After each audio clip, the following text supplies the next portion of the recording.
is Friday Eve, and look who the wind blew in. Hey, Smiley. He's wow. Here. Hey, sitting in for Heather. She is out for a couple of days, but she'll be back next week. I saw a video of hers on Instagram. Yeah. She's busy cleaning her house. So it takes so much. Right. Yeah. Well, I guess if you saw yesterday, she was losing her voice a little bit. Was. So now she's gotten what we call the good medicine. So she can't stop. So So she was joking with David earlier, saying, you got the good medicine. Right. She's going to clean her entire house now. Right. Yes. Yeah. I love she that. can come over to mine. Yeah. Next up. That's so, good. Yeah. I'm glad that you're here because everyone is talking about the Northern Lights. They're posting photos on social media. So did we have a good look at them last night? Yeah, it was another fantastic night. In fact, Trey Fulbright, our meteorologist, one of our meteorologists here at KD, actually got a great shot of the Northern Lights yesterday. You can head over to his socials and check that out. There's a number of other folks out there that were getting great shots as well. Unfortunately, if you're hoping for another good night, it's not going to happen. We're seeing those conditions for the geomagnetic storm breaking down at this point, and so it's not going to happen for a while. If you're wondering too, because I know a lot of people out there I've seen on social media, they're going, why is this happening so often? We do normally see about a 12-year period where you go from max to the low. We're on the max side right now. We're on the max side, yeah. Right. So, but yeah, we missed it. If you didn't get out, if you didn't see it, at least you can go to your socials. Can you drive? You said you can drive someplace to see it tonight if you really want to. Well, if you go up to northern parts of Michigan, okay, there we go. You might get lucky there, but besides that, that's not even a guarantee there. Yeah. But here in Pennsylvania, you're probably not going to be able to find it anywhere. Oh, all right. Yeah. Well. Well. She looked so heartbroken. She was out there last night. I was looking and couldn't find them. Okay, so I'm glad you're here for this as well. Thursdays we do our family feed and we just share things that are happening at home. And for me, my husband Jordan, he's an actor. He's been doing really well in getting some great roles and some cool gigs lately, and this had to be one of the coolest I've seen him get in some time. He got a chance to work with Danica McKellar. Now, if you remember her, she played Winnie Cooper in the TV series The Wonder Years. Yeah. Why do you say it like that? I thought that she was like, what is it, the bee's knees, I guess, when I was a kid. And then she's grown up and she's gotten into math and just such a great role model out there. So, so happy for her. I mean, I've never met her, and I'm still happy for her. Jordan, look at him over there, cheesing it up too. He was happy. He said she was great. I tried to get a set pass that day, and he said no. He said no. No, he put me down. That was probably best. But she's cool because, just like you said, she's really into mathematics, and she was giving us tips for our 2-year-old and how to work with him. So it was a lot of fun. But what's going on in your house? So we've had a little bit, kind of like Heather had a little bit of sickness in the house lately. So there's been a couple of days where we've missed, had to go to the doctor or something like that. So one of the things that's been breaking out, I've been getting to go with each one of my daughters and just do kind of little lunch dates. A lot of times it's around a doctor's visit. But this is one right there. We were just and in fact, this time I accidentally messed up last week, and we showed up an hour early.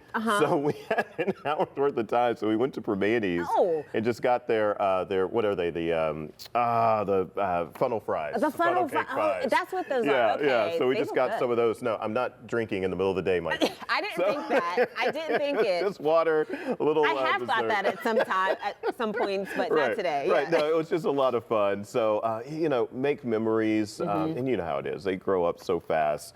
But when you have the chances to get out and just be one-on-one with your kids, those are the times that makes those are the best times. That's a great way to spend that hour early. No, it was fantastic. Good choice. Yeah. All right. Well, now it's time for a question of the week. We have a question of the week, and we are sharing your answers. This was a good one. What's a local business or restaurant that's been around forever and still gets it right? All right. Let's start off with Sabrina Hardrick. She said Sam's Market on 5th Avenue. They sell corned beef sandwiches. That sounds so good. Nicole Davies says Car Hops in Monroeville. Okay. Okay. All right, she didn't I've heard of even that mention- before. right, she didn't. Yeah. Oh, look at that though. Yeah, that looks good. That's a lot of bacon. Yeah. Bacon and fries, cheese right there. You can't go wrong with that. No. From Instagram, Joey Bag of Donuts said, Big Jim's in the Run is a Pittsburgh institution. It is awesome every time we visit. I think that he makes one of the important things. It's not just about where great places are. These are classic places that are continuing to get it right. Customer service, the food, the time, everything. They are withstanding the test of time, and I think that that's just so Go there. Did you see that burger? Yeah, It looked delicious. Yeah, it was. Yeah. Jackie Page, my girl Jackie, she says Luke Woolley's Wild Alaskan Grill. I would agree. Every time I go there, it's just the seafood. It's phenomenal. It's so good. Yeah. Yeah. Wow. Have you been there before? I have not, but that's on the list right now. Yeah. That's going to be right there on the top. We also have one more from Facebook. Marion Donnelly said Pascalino's Italian restaurant in Penn Hills. They said we've been going since the early 70s when it was called Pizza Palace. Not only do they have great pizza, but their meatballs, their salsa, their stuffed shells, the rigatoni are so good. That was my best. I figured that's what you were doing. Yeah, it never disappoints. Unlike my accent right there that was certainly disappointing. Yeah, it's sorry. good. It wasn't too bad. I live in the East Side. I've never been there before, so I'm gonna have to check that place out. Do you have some place that you think stands the test of time? You know, so I mean, I've only been here 10 years. So, that's you know, that's so I've been long here a enough, decade. though. Yeah, it is. Nowhere. No? You know, yeah, I have some comfort food places. I don't know if I'd say test of time right now. So, but yeah, I mean, I just think that, and because I've been here 10 years, I always feel like I need to try new places. New places, yeah. So I haven't kind of fallen back yet on the good old ones, you know. Well, you got some new places to try now. Yeah, I know. The one seafood place. All right. Top of the list right Top there. of the list, okay. All right. I think a lot of folks have probably heard about this. Oh, yes, because you can really weigh in on this because I am by far no sports expert at all. But there's big news, ESPN, College Game Day. They are coming to Pittsburgh. It is Pitt versus Notre Dame. Yep. I know a lot of people are talking about this. They're excited about this. This is the first traditional Saturday game here in 20 years. The ESPN crew, they travel each weekend to the biggest, most exciting matchup of the week. Yeah, they certainly do. And Pat McAfee is now part of really kind of the anchor of the program on the show. He's going to be, you know, they came a couple of years ago for the Backyard Brawl, but that was on a Thursday. And ESPN College Day is quite a kind of a party as well. I mean, look at these guys out there. Our producer, Lante, has been to 3 game days actually himself and says the energy is electric. Obviously, Bob Pompiani wants to sound off as well. And we have a message from Bob right here. Hey, I know you guys like to talk, so I wanted to jump into this conversation. You know, having College Game Day here in Pittsburgh is a big deal. I'll tell you something, the Pitt Panther football players hope the event actually exceeds all this hype. But look at it this way, this weekend will be sort of a warm-up for what we're going to see in April. Remember, it's the City of Champions, and they are ready for business. Oh, Bob always, he gets me hype every time. And we are ready for some more championships. We are, right? absolutely. Yeah, we certainly are. It's going to be fun. Pat McAfee comes back. He does a thing every week where they give hundreds of thousands of dollars away to a local student. All they have to do is kick a 35-yard field goal. Could you do that? No, I would not. I would not win that challenge. You were so excited when I said they give money away and then 100,000. No. I saw both of your eyebrows. Both of them went up. If I could just even kick, my foot could make contact with the ball, that would be a miracle. Yeah, I gave you the fine print at the end. Yeah, you did. And right, those, the eyebrows went just right back down. Speaking of Pat McAfee, we know how much Pittsburgh loves the tailgate. You mentioned this. So this is really a homecoming for him. He's from Plum. I didn't know that. I knew he was from the area, but I didn't realize he was from Plum. So before I was here, I was in Indianapolis. So Pat McAfee was the kicker, field goal kicker for the Colts at that point. So that's when I got to know him. And seeing that, he was from the Pittsburgh area. Then he went on with the radio show and started getting huge there. So it's really been kind of cool to see him. I mean, obviously, I haven't known him in that name as long as everyone else, but I got to kind of get a little bit of a preview about, almost 20 years ago when he was just starting off and coming up the ranks. So, certainly cool. And, congratulations for him. Let's go, Pitt. I know. And since he'll be here and all of the other announcers, they're going to be here, Reese, Kirk, the whole gang. Like, what would you recommend? Like, if they had to tailgate here, what food, what place. Oh, and you know that they do bring food in. Oh, do they? Yes, they do. They bring in something. You know, I mean, obviously the fries on a sandwich. I know, that's what I was thinking too. You know, but something fried too, some type of, you know, that, what is it, corned beef? Oh, corned beef. That might, yeah, that that would might be good. Yeah, they might do that too. Yeah, all right. Well, there was this fun video going around about how the Steelers like their steak cooked. So take a listen. Medium. I'm from the grill master himself. Medium rare, ain't no other way. Medium rare. Medium rare. That is the only way. Medium. Medium. Very tall. Medium rare. Medium well. Medium well. Medium. There you go. Medium plus. I like mine cooked medium. If you get well done, it's kind of challenging. Well done. Well done. Well done is crazy. Oh, well done. That makes me want to cry. But a few weeks ago, I was like, we had the chef on from Meat and Potatoes, and I tell you, they have perfected how to make a steak. The chef said the amount of time you cook a steak, it depends on the cut. So take a listen to this. Yeah. If you eat a filet, it's got the least amount of fat in it, so I like my filet cooked rare. But if I eat a ribeye, I would cook it medium. Yeah, so I said that I like to prepare my steak. I like to order medium rare plus. Okay. I got And that's just like, I'm not really ready to commit to bloody. bloody. Yeah. Even though it's But technically close. not blood, but yeah. And I know you're a vegetarian, so Right. what do you Oh man, order I instead? used to chow down on some ribeyes, and yeah, so medium is where I liked it. Okay, So. when you were eating meat. Yeah. Okay. Yeah. So all right, we're gonna go from somehow steak. Cookies. Cookies. Perfect. It's the holidays, right? You can do that. I can. We can. All right. So I know many of you are probably thinking about your dinner menu, which includes desserts. Yep. And cookies, because we live in Pittsburgh, are probably at the top of your list. Yep. And I think that we're all cookie experts here because we have to. Yeah, like we the have cookie to. table. Yeah, with so many good options. What do you choose, though? Lucky for us, Gretchen McKay with the Post-Gazette is here to help us narrow it down, help you to narrow it Yes. down. She is a certified cookie expert. Thank you for Yeah, being you know, here. and that is awesome. We love that about you. How are you doing? I'm doing great. I ran into, so every time I see Gretchen, it's normally because there's good food around. Right. Okay, well, that's awesome. Okay. And the last time I saw you, I won a wheelbarrow of Yes, alcohol. you did. Oh, there we go. There we A whole go. wheelbarrow. But we were more excited about the wheelbarrow. What are some? I didn't get any of it. You didn't get. That's what I figured. She's a smart, wise woman. Yeah. What are some popular cookie choices for the holidays? For the holidays, people really like to go with tradition. Yes. You've got to have certain cookies on the holiday cookie table.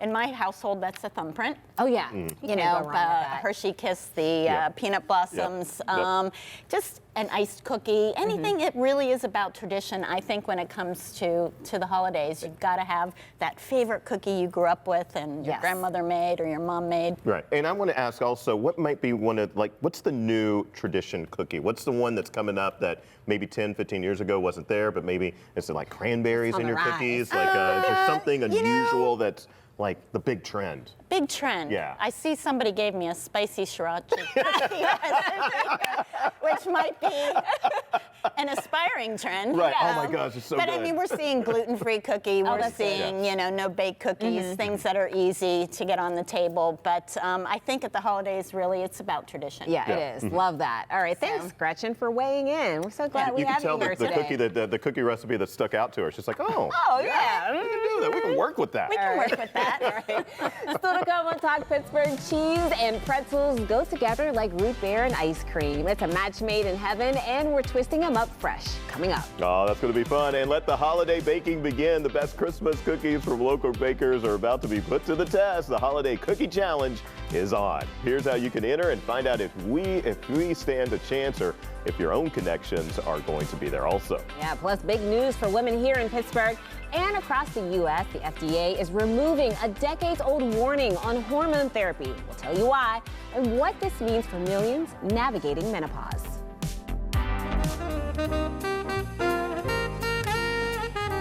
All right, they're more than just a midnight snack for Santa. From family recipes to Christmas classics, the cookies we make for the holidays, they have some special meaning. They really do, and that's why for the last several years, the Post-Gazette puts out the call for your best cookie recipes. Gretchen McKay with the Pittsburgh Post-Gazette is here to tell us all about the 5th annual holiday cookie competition. We are so happy that you are here with us today. For asking me. Yes, you brought cookies too. I did bring cookies. It's amazing how that happens, right? You keep getting asked when you bring in cookies, folks. Tell us a little bit about the categories this year. The categories this year, there's 4, and it is family favorites, which typically comes with a pretty great backstory. You know, something that you always have on your holiday table. We're looking for chocolate cookies. We're looking for filled cookies, which could be a sandwich, something like a Linzer cookie, and also iced cookies. Oh, okay. Iced All right. cookies. Yeah. So good. All right, so how do you enter every year? It's really easy. There's only 2 rules. You have to be at least 18. You can only enter one cookie recipe. Oh, okay. But the entry is online. You just basically fill out a form with your recipe. If you have a picture of the cookie, you can upload that. That's great. It gives us an idea of what the cookie looks like, and then a panel of PG judges, we look at the recipes and we pick the ones, 4 cookies, or no, sorry, 3 people in each category. And then the bakers will be notified. They'll bake the cookies and they'll bring them to judging on December 1st at Settler Ridge, the market district there. We got some celebrity judges, and we taste and judge. Oh, I love that. Yeah, all right. yeah. How can I get on this judging list? Who's judging it? How can I get on this list? Just It's all about me. You got it. It's all about Ron. So what did you bring today? Well, I brought the winning cookie from the 2023 contest, Sandy Backus from Pine. Okay. This is an example. I knew this was going to win as soon as I saw the recipe. It's just a very simple maple iced cookie. Yeah, oh my goodness. So it's just like a sugar cookie, right? It's just a maple cookie with a maple icing, and it just talks, it just speaks to the season. It's so simple. It's so simple. It's so delicious. And it's one of those cookies you could eat like a dozen before you eat. Easily. I baked these yesterday, and I ate all the rejects. We love that. But it's just, you know, and it's just a great cookie, and that's what you want at the holidays. I mean, is just something that tastes good, something that's pretty. If you're baking a lot of cookies, you want something that's kind of simple. Yeah. But we want showstoppers too for the contest. All right. Especially since this year the bakers are going to be making the cookies and not me. Gotcha. Okay, there we go. And so one of the fun things we did, we all submitted a cookie recipe. So you can kind of, and just like you said, you can go through and just by the recipe tell if the cookie's going to be good. I have tested thousands of recipes in the last 15 years, so I'm pretty good at reading a recipe. Right. Okay. And I do have these 3 that were submitted if I was looking at them. Ron, no. One is for a Kaufman's thumbprint, which, you know, just from the get-go, that's pretty much a winner. Right, Okay. yeah. And if it's authentic, I want to talk to whoever had this. Oh, wow. That was We've our got producer. a no-bake chocolate oatmeal cookie, which, funny, I just actually did this cookie, a very similar one for a cookbook of gravestone recipes. Oh, wow. Okay. Yeah, so that's good. And then Ron's sriracha peanut butter cookies, Right, which sound interesting. I might want to try That's a them. good word. I I use that word. probably wouldn't do it for a holiday table. They're so good. But I'm going to try. We need a chocolate in there. They want to know, the producers in the background, they want to know who won. Yeah. So, and you know, I say that we all are winners.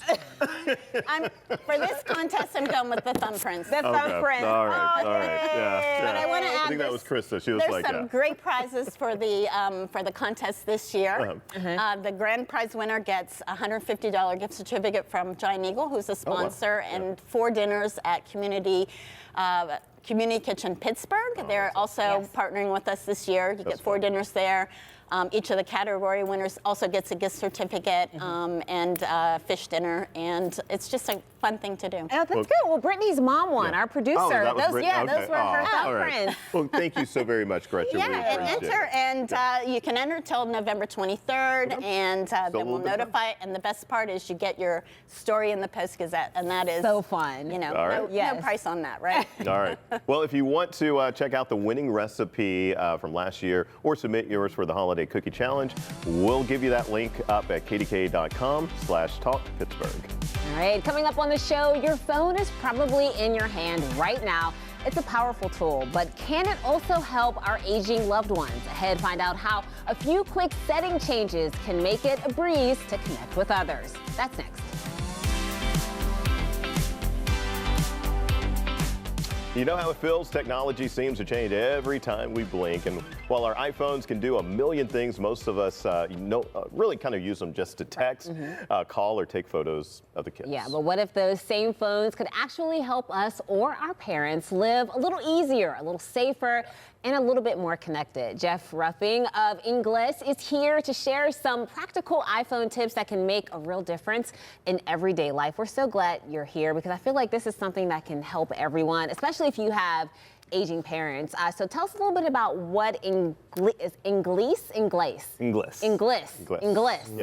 us a little bit about the company. Yeah, happy to. Thank you for having me on, Mikey and Ron. So Ingles is a nearly 150-year-old statewide nonprofit serving individuals with disabilities, older adults, and the people that care for them. And really what we do is we champion independence through our innovative and life-enhancing services.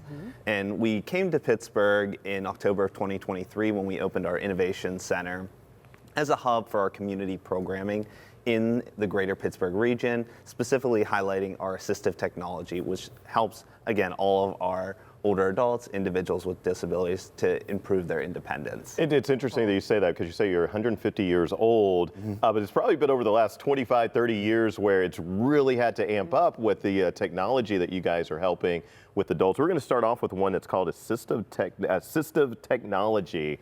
Just right on your phone. What is it? Yeah, so assistive technology is really unique because it can really be anything that helps increase a person's independence.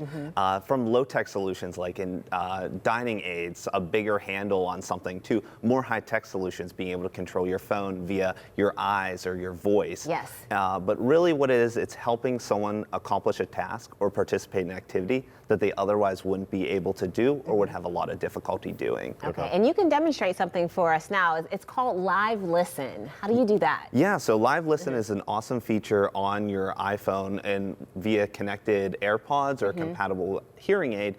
Helps conversations between an individual in a noisy environment, having someone who may have hearing impairment. Okay. And they're able to, through the control center, adjust the volume to where they're able to hear it. Oh, this is what we're seeing right now. Yeah. Right. Oh, that's really cool.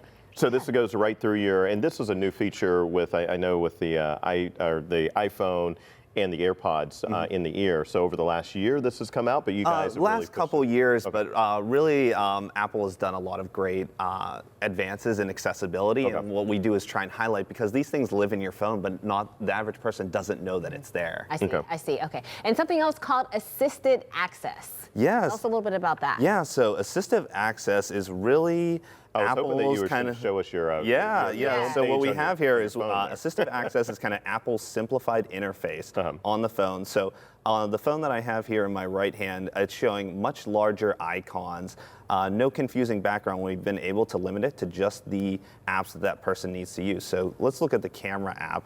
And through that, you can kind of see how simplified it is. Yeah. Just the main buttons that person needs to utilize. And for those individuals who missed the home button, on the older iPhones, we just have a nice back button there.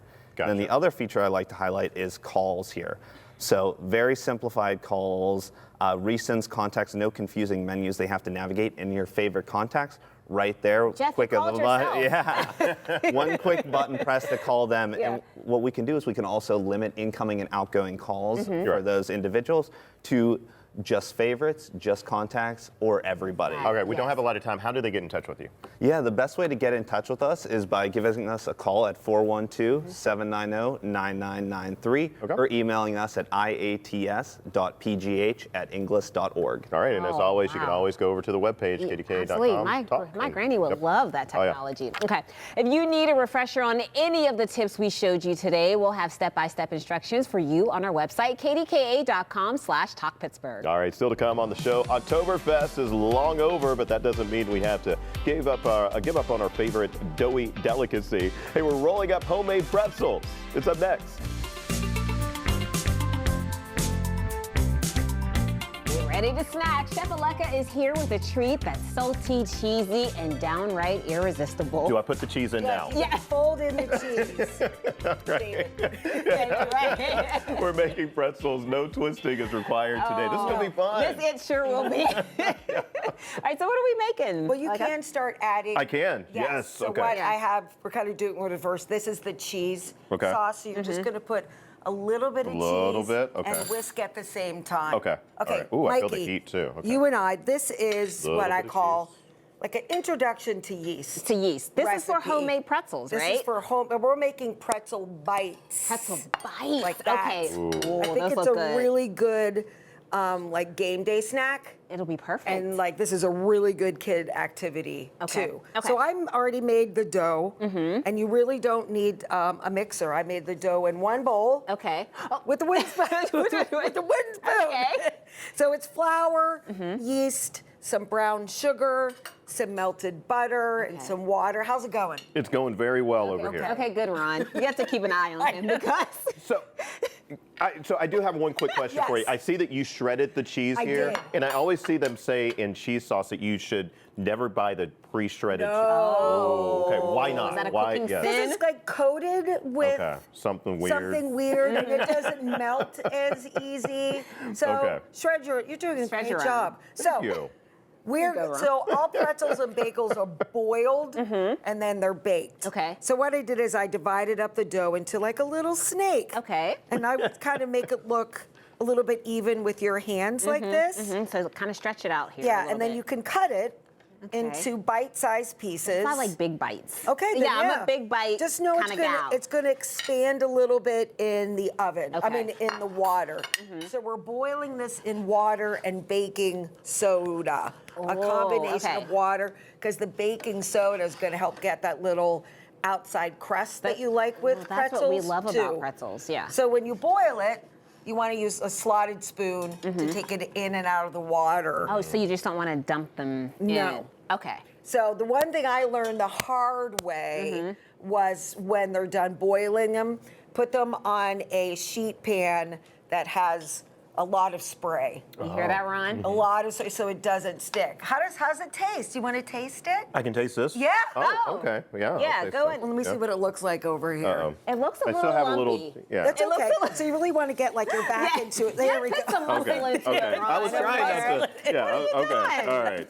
Okay, so now I you was can trying to be all taste it. proper, but okay. All right. Y'all want me to go back to the neighborhood? Yes. All right. All right. We back to going. your roots. All right. Here we go. See Yeah, how we they're got it. expanding? I do, yes. So you boil them for about 20 seconds. Okay. So then you bake them in a 400-degree preheated oven for about 10 minutes. Okay. But after you boil them, Then you would put just- them on a sheet pan, and I just put some sea salt on the top. Okay. And then I have a little bit of mustard there. We've got Ron's famous cheese sauce over there. Oh yeah. But that's a homemade pretzel. Okay, so bite. this is the finished product Yes, here. and there's a little bit of mustard. I want the the side. cheese sauce, though. It's almost ready. Okay, It's almost wait, ready. You could just Let me dip know. it in. Really, I'm There you gonna go. dip There it you go. in. There you go. See. His famous cheese sauce. So I put Ron, good job. So I Actually, really put some good. smoked paprika in that Oh, cheese oh, sauce. there we go. And also Love some some paprika. Dijon mustard in the cheese sauce. These are really good. Aren't they Actually, good? Yes. They're Ron, good just stuff. Try it. All right, I Yeah. will, but we got to wrap right now. Okay, so good. If you would like to book Chef Aleka for an event, we'll link you up on our website. All right, still to come on Talk Pittsburgh, there's a special group right in our backyard who's doing the most Pittsburgh thing, helping people who need a friend, mentor, and a champion. The folks from Achieva are here to tell us how they're breaking barriers one goal at a time. All right, plus a theater company is mounting a show that reminds us even in life's toughest moments, there's still hope and music to carry us through. We're getting a sneak peek. That's next. There's a penny on the floor and you're standing at the door. Turn around and say goodbye. She had a pretty long life. After 238 years, the U.S. Mint has produced its last penny. Say it's not so. This is video of the very last penny being minted. So sad. Each penny cost nearly 4 cents to make, so it was determined that the change for change was needed. Yeah, so dig through your pockets or your sofa. That change could come in handy for this weekend's date night. and we know where to go. Yeah, just 8 miles from Pittsburgh lies a river town with lots of charm. So if you need some date night plans, why not try taking a trip over to Aspinwall? Love Aspinwall. You can start off by heading over to Commercial Avenue and enjoying some delicious Mediterranean food at Ava. After dinner, you can satisfy your sweet tooth just a few steps away. And there's always something going on at Allegheny River Trail Park. And this weekend and next, you can watch a Pulitzer Prize-winning musical right inside the park. Yeah, this isn't your typical musical. Next to Normal takes a raw, honest look at mental health and family life. Yeah, it's the kind of theater that reminds us we're not alone in what we feel. Boaz has a preview of what audiences can expect. Yeah, I'm here in Aspinwall at the Riverfront Theater Company with the director of Next to Normal, Syria, and also Randy, who's one of the stars of the show. And so for folks who aren't familiar with the show, what is Next to Normal about? So Next to Normal is a rock musical. It actually won the Pulitzer Prize for Drama in 2010. It's about a family where it's about a woman who's struggling with mental illness and grief and sort of the ringer that her family goes through as a result of that. Yeah, and it deals with a lot of heavy stuff. I mean, there's grief, there's depression, there's suicide. And so what do you hope that audience members take away from this, Randy? I hope they realize that there is no shame in seeking support and seeking help when you need that, whether it be from professionals or from your family, from your friends, and there's always a light at the end of the tunnel. There's always more to look forward to. Yeah. And what appealed to you about the show in terms of directing it? What excited you about working on this show? I think it's a really cool show specifically because, you know, musicals are usually like big and fancy, right? Like this is very much a musical about very small moments, intimate moments between family members, and just as much about what's not said between people as what's said between people. And I think it's a really cool concept to explore. Yeah, and you have this intimate space where you're doing this show. I don't think I've ever seen a stage set up in a space quite like this, because they used to store boats in here. Is that right? That's what I've heard. We've never seen it, but boats were in here at some point. Yeah. So it's cool. We came in here on Saturday. This was a completely empty room. We just set up the stage. All the lights are up. So this will be a theater in the next like 12 hours for people to come in. Yeah. Yeah. And so you open on Friday, you run this weekend and next weekend, and we're going to get a little preview of one of the musical numbers. So what are you going to be performing for us, Randy? I'll be singing a piece of I Miss the Mountains. Okay, well, I'm intrigued. I'm excited to miss the mountains too. Okay, well, Syria and I will leave the stage, and we'll leave it to you, Randy.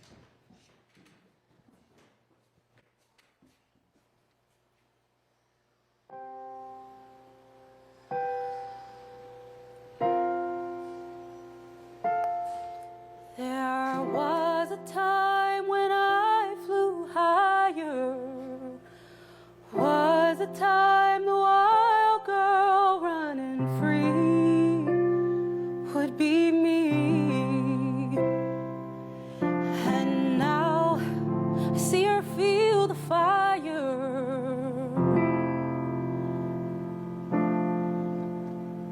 And I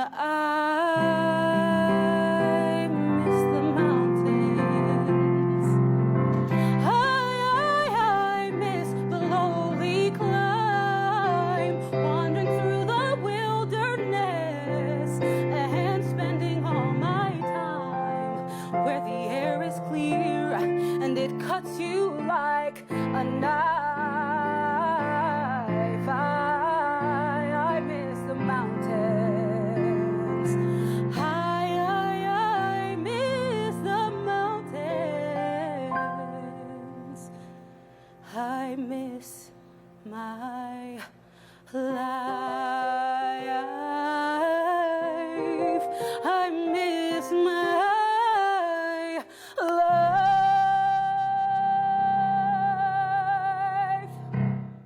Oh, so good. Next to Normal opens this Friday and runs through the 22nd. Performances are taking place at Allegheny River Trail Park in Aspinwall. All right, we have more information about the show on our webpage, kdka.com/talkpittsburgh. Well, coming up is a victory, years in the making for women's health. What experts say the FDA's decision to lift a warning on hormone therapy could transform care for millions of women.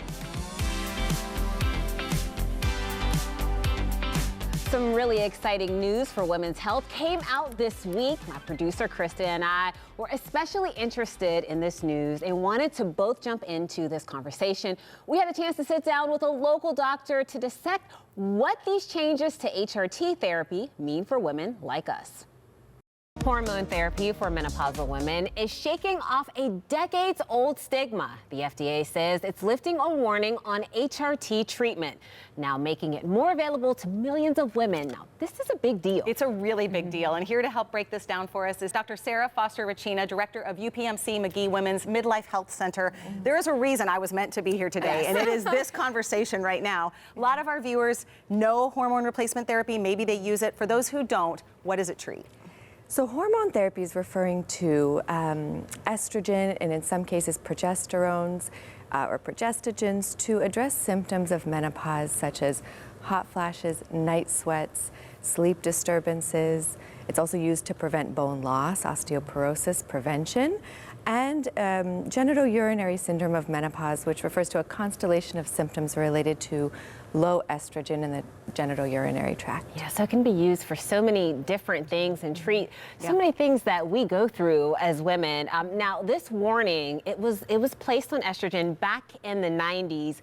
Why was it scrutinized by so many doctors? This all stemmed from a really big trial, right? Yeah, so the study actually was initiated in the late 90s, and then early findings came out in 2002, and then they added the warning. Based on those early findings that, you know, they cited increased risks of cardiovascular disease, breast cancer, stroke, dementia.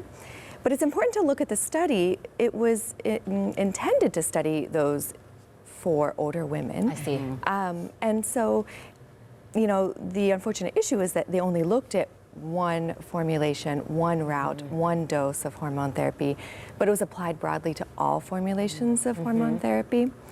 And the average age of the women in that study was 63. Women aged between 50 and 79, some of them far from menopause. Exactly. And the average age of menopause is 51. Yeah. But the issue was that they really overgeneralized those risks to all women. Yeah, so it looked at a real small subset of women, and then therefore it made women afraid to take it, and doctors are afraid to prescribe it. Absolutely, yes.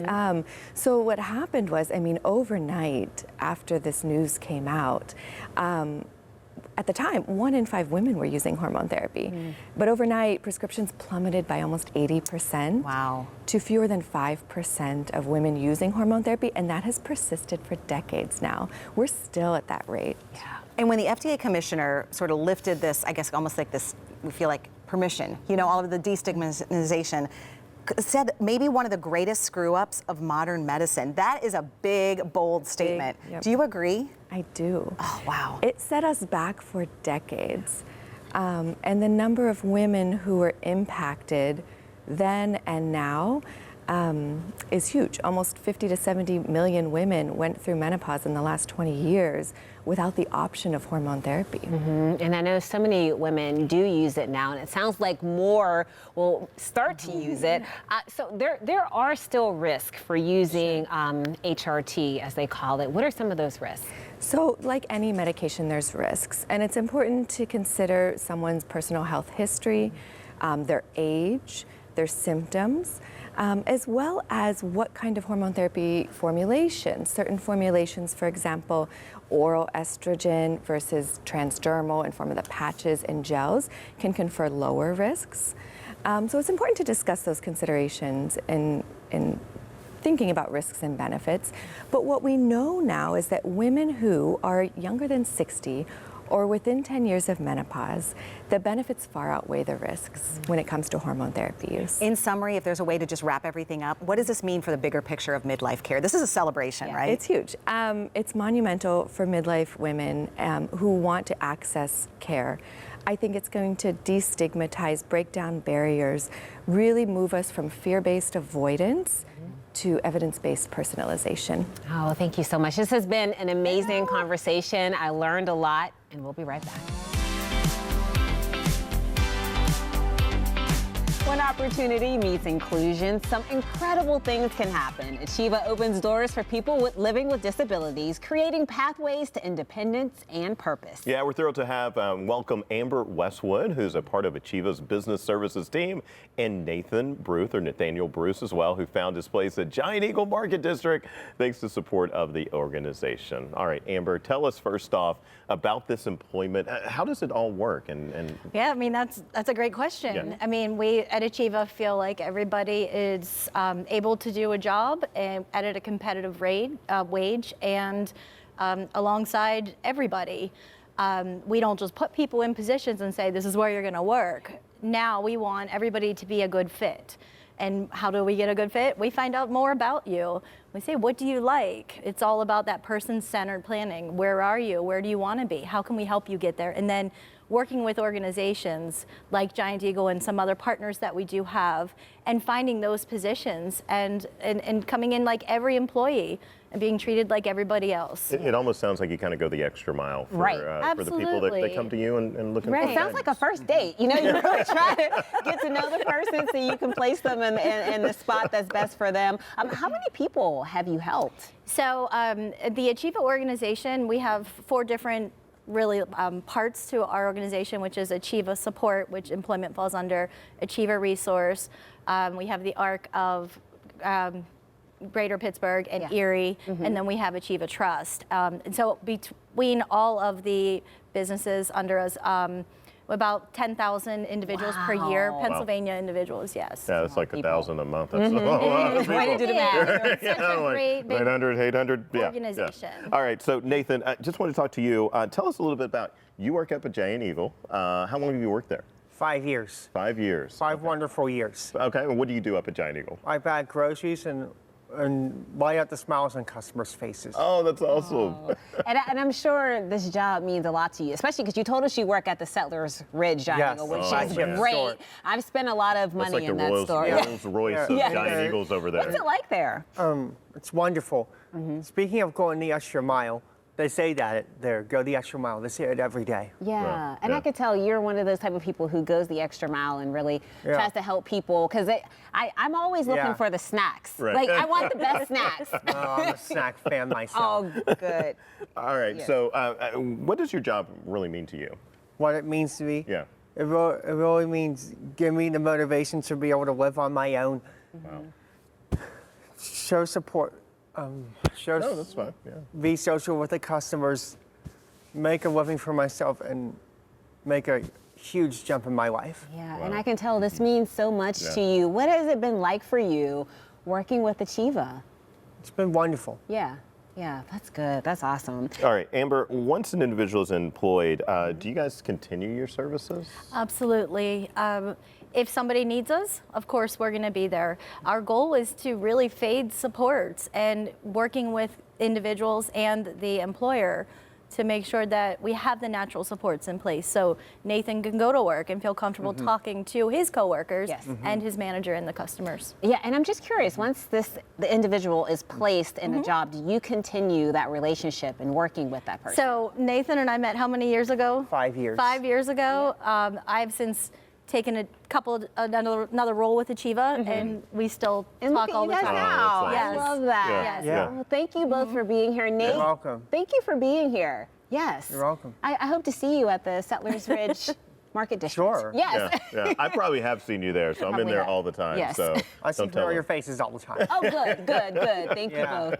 Well, if you would like to learn more about Achieva's different programs, head to our website, kdka.com/talkpittsburgh, and we'll be right back.